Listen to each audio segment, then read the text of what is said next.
네, 오늘 하루 종일 메르스 관련 속보가 쏟아졌는데요. 그래서 오히려 더 혼란스럽다 이렇게 말씀하시는 분들도 많습니다. 네, 불안감을 씻어내기에는 아직도 부족하다는 지적도 많이 있습니다. 그래서 전문가를 모시고 이야기를 한번 정리해보는 시간을 마련했습니다. 대한의사협회 신종플루 대책위원회의 전문위원으로 참석하셨던 이종훈 내과 전문위원님 모셨습니다. 네, 안녕하십니까? 네, 안녕하십니까? 어서 오십시오.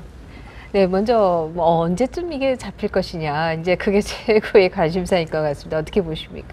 저도 개인적으로 아주 빨리 네. 진정됐으면 좋겠는데요.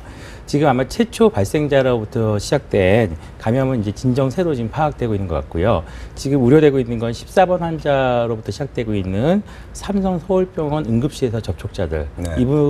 이분이 지금 관건인데요.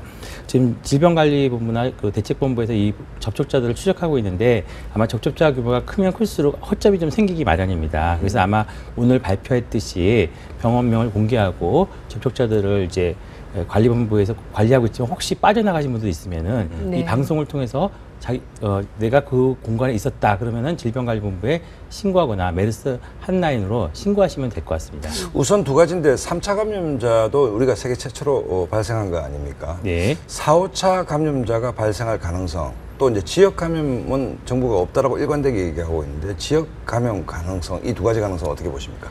참 어려운 말인데요. 네. 그래서 지금까지 정설로는 지역사회 감염은 없고 네. 감염이 이제 지속될수록 이제 감염력이 약해진다라는 게 지금까지 정설인데 지금 14번 환자도 감염력이 생각보다 강했거든요. 네. 네. 그런 만큼 우리가 좀 더 방역을 철저하게 해서 접촉자를 잘 찾아내가지고 접촉 경로를 차단하는 게 가장 급선무라고 생각합니다. 네, 지금 지역사회 감염은 어느 정도 뭐 가능하겠는가, 가능하지 않기를 물론 바랍니다만 이제 그런 질문도 하셨는데요. 결국 이게 중요한 것은 공기 중으로 감염되겠는가 이 문제일 텐데요. 어떻게 보십니까? 아직까지는 공기 중으로 감염된 네. 사례는 없었고요. 이 메르스 바이러스가 약간 그 입자가 크기 때문에 중력에서 어느 정도 시간이 되면 땅에 떨어지게 돼 있거든요. 그러니까 너무 과도한 걱정을 할 필요는 없고요.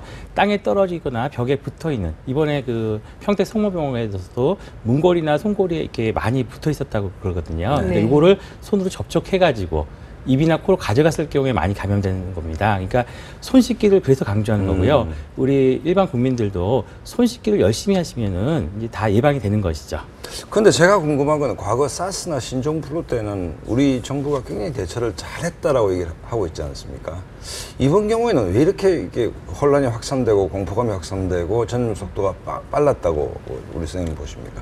그래서 좀 어려운 질문인데 네. 이번에 메르스 바이러스 같은 경우에는 그 전파력이 상대적으로 약할 것이다 우리가 생각을 했었습니다. 미리 예단을 했다. 근데 그 측면에서 초기에 그 접촉 범위를 좀 좁게 잡았던 게 아마 실책이었고 두 번째로는 그 정보 공유가 약간 좀 안 됐습니다. 그래서 지금 2차 감염, 3차 감염이 일어나고 있는 이유도 그 환자가 어디 병원에서 이동되었는가를 모르기 때문에 감염된 사례가 많았었거든요. 오늘 이제 정보가 투명하게 공개되고 있으니까 아마 어느 정도 진정되지 않을까 생각이 됩니다. 네.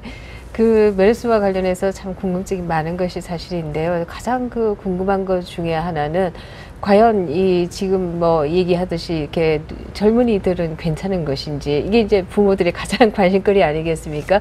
일각에서는 10대는 괜찮다 이런 얘기도 나오는데요. 어떻게 보시는지요? 지금까지 대부분의 감염 사례가 병원 내 감염이 많았습니다. 그래서 되게 병원에 입원하고 계시는 분이라든지 병문안 오신 분들 주로 많았고요. 그래서 고령자분이라든지 젊은 층이 좀 적었던 면이 있었는데요. 지금까지는 그렇게 알려져 있는 것이고요. 이 바이러스 자체가 이제 우리 몸에 들어올 경우에 목이나 상기도 쪽에 걸렸을 경우는 단순 감기로 끝나지만 하기도 쪽까지 흘러내려가게 되면은 호흡곤란 증후군을 유발할 수가 있거든요. 그러니까 저희가 전 세계적으로 관심을 갖고 있는 것이고요. 너무 그러니까 얕게 봐서도 안 되고 너무 과대하게 공포심을 가질 필요도 없을 것 같습니다. 그 시청자분들을 쉽게 제가 이제 의사 선생님한테 그냥 자연인 입장에서 여쭤보면 제가 만약에 감기 증상이 좀 있다, 기침도 하고 미열이 있다. 그럼 통상 그러면 뭐 푹 자거나 그냥 넘어가지 않습니까? 지금 이 시점에 감기 기운이 있다, 기침을 한다, 목이 좀 아프다. 그런 분들은 어떻게 해야 됩니까? 그 전에 저희가 물어봅니다. 네. 중등호흡기 증후군 환자와 접촉하신 적이 있습니까? 그걸 어떻게 합니까? 본인이 아시죠? 삼성의료원에 간 적이 있냐 없냐? 예, 그렇죠. 네. 지금은 다 아시는 거고요. 네. 그다음에 질병관리본부가 다 통보를 했습니다. 네. 당신은 중동호흡기 증후군 환자와 접촉하거나 가능성이 있으니까 집안에 계십시오. 그게 관리거든요. 격리고. 네. 그러니까 그런 분들이 주변 지인분이 없으시죠. 네. 그러면 아닙니다. 그러니까 안심하시고 병원에 가셔서 감기 치료 받으시면 됩니다. 그럼 일반 병원, 내과 병원을 가더라도 이게 그냥 일반 감기인지 이건지 그 처방이 됩니까? 그 진단이 됩니까? 그게 바로 오늘 정보 공개가 된 네. 것입니다. 그러니까 지금까지는 우리 의료인들도 네. 개인 의원들도 다 몰랐습니다. 네. 모르니까 이 환자분이 오셨을 때 중동호흡기 증후군 환자인지 아닌지 알 수가 없었죠. 음. 근데 오늘 공개가 됐으니까 특정 시점에서 특정 의료기관을 이용하셨던 분들 같은 경우는 우리가 우선순위로 중동호흡기 증후군 환자일 가능성이 있으니까 메르스 한라인을 이용해서 지시를 받으시면 되시고요.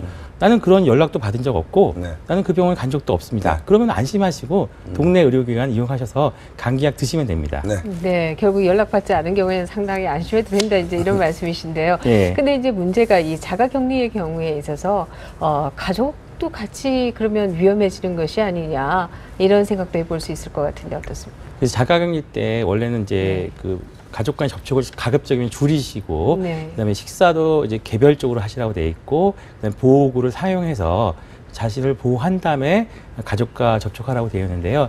사실 이게 어느 정도 지켜지고 있는지는 현장에서 가봐야 아는 사실입니다. 그래서 그러면은 아마 처음에 자가격리 조치가 취해질 때 교육이 이루어지고 있는 것을 알고 있는데요. 네. 그 교육을 잘 따라주신 것도 많이 도움이 될 것 같습니다. 네.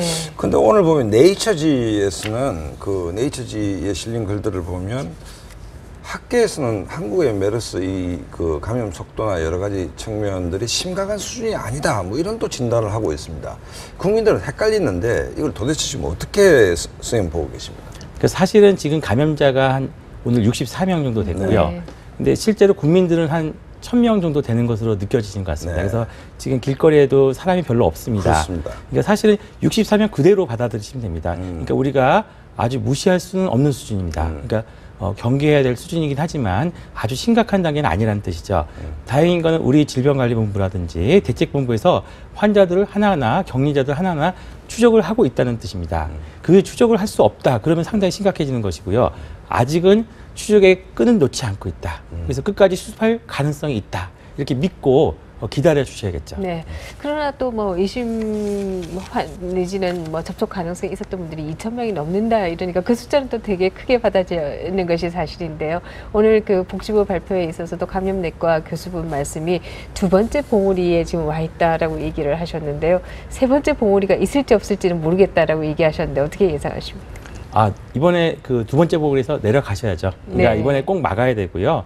물론 이제 2,000명, 3,000명 되다 보면은 감염 관리에 아무래도 허점이 생길 수밖에 없습니다. 사람이 하는 일이기 때문에요. 이게 그 허점을 누가 메꿔주냐? 우리 국민들이 메꿔주시면 됩니다. 저희들이 실수해도 국민들이 이제 다 아시지 않습니까? 그러니까 다 아시니까 그 허점을 메꿔주시면 이 사태가 금방 끝나리라 생각합니다. 그러니까 이제 사스, 신종플루 우리가 한 4, 5년 단위마다 변이된 바이러스 공포가 오지 않았습니까? 예. 이번에 국민들이 걱정하는 것은 질병관리본부가 뭐 하는 곳이냐. 그다음에 이런 어떤 그 변종 바이러스에 대한 대처 매뉴얼이 없느냐. 이런 부분이 굉장히 의문이거든요. 어떻게 보십니까? 사실은 신종플루 때는 이런 매뉴얼도 없었습니다. 그러니까 그렇습니까? 그 사실은 이번에 그 메르스 바이러스 같은 경우는 매뉴얼이 이미 만들어졌고요. 네. 뭐 이미 여러 차례 미리 회의도 해가지고 도상으로는 많이 잘 되어 있는데요. 네. 실제로 이게 운영을 해보니까 아직 미숙한 점이 발견된 것이죠. 그러니까 이번 기회에 우리 사회가 안전이라든지 이런 관리 쪽에 투자를 좀 많이 했으면 좋겠는데 사실은 우리나라가 이런 부분에 있어서 투자가 좀 인색합니다. 네. 예를 들면 의료 부분에서 예방접종을 보험급여를 확대한다든지 아니면 초음파를 보험급여와 확대 이런 건 굉장히 생색내기도 좋고 업적으로도 굉장히 좋은데 네. 예를 들면 소독료를 좀 더 주겠다. 그럼 똑같은 서비스를 받는데 소독료만 더 내고 국민들은 아무런 차이를 못 느끼는 겁니다. 그러니까 네. 안전은 올라갔지만 국민들은 기존에 받는 서비스는 똑같게 느껴지기 때문에 이런 부분에 투자가 안 이루어지는 거죠. 네. 이번 기회에 아주 좋은 기회이기 때문에 안전관리 부분, 예를 들면 내시경할 때도 소독약이 들어가거든요. 네. 몇천 원씩 네. 들어가는데 그걸 안 주고 있어요, 지금. 그런 것들을 넣어가지고 철저하게 소독을 하면 얼마나 깨끗한 환경에서 우리가 진료받을 네. 수 있겠습니까? 그런 것들을 이제 그런 방향으로 나아가는 계기가 됐으면 제도적 좋겠죠. 정관이 필요하다. 그야말로 눈에 보이지 않는 것을 이제 투자하는 사회로 좀 가야 네. 되겠네요. 잘 들었습니다.